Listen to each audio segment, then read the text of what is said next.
the Pittsburgh Vintage Grand Prix and Shelby Convention with Peter Brock, legendary Peter Brock. 65 Shelby here. You were instrumental in essentially most of the exterior design of this car. I have two specific questions for you. Yeah. One relates to the hood scoop. My understanding is you had wanted it to face backwards. Can you confirm that? Or? Yes.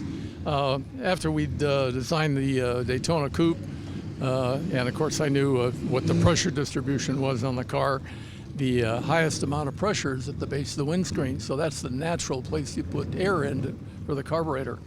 So I had designed the car with the hood scoop facing rearward with the opening at the base of the windscreen, and the Ford guys out had to approve it, and they looked at it that way and they said, everybody knows air goes in the front. And I said, well, it really doesn't go in the front. That's the wrong way to do it. It wants to suck out at that point.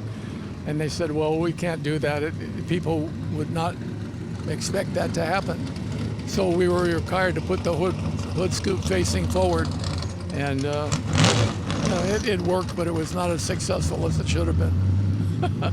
Okay, so my understanding is you're actually with a team of original Shelby American employees. You're putting together new 65 Shelbys, we'll call them, kind of as you would have built them if you could, ideally back then. Absolutely. Have a totally new front fascia on it, the way that was originally designed, and do the hood scoop with the hood facing rearward, and actually some extraction vents on either side of that to get all that hot air pressure out from underneath.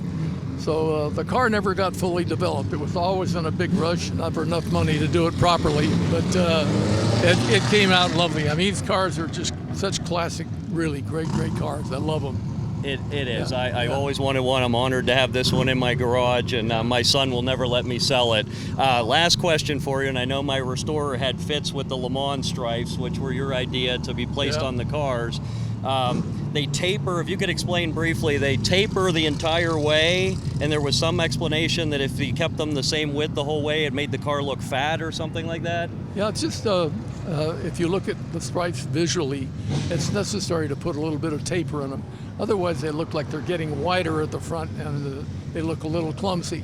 But if you put just a little taper in them, they match the narrowness of the hood at that point, and just accentuates the car. It's a very small design detail. Only designer guys would appreciate it, but it sure works good on the cars. No, it does. It looks fabulous. Yeah. You did a great job with it. Right. Thanks again for coming. Thanks so much for your time. Pleasure. Take care.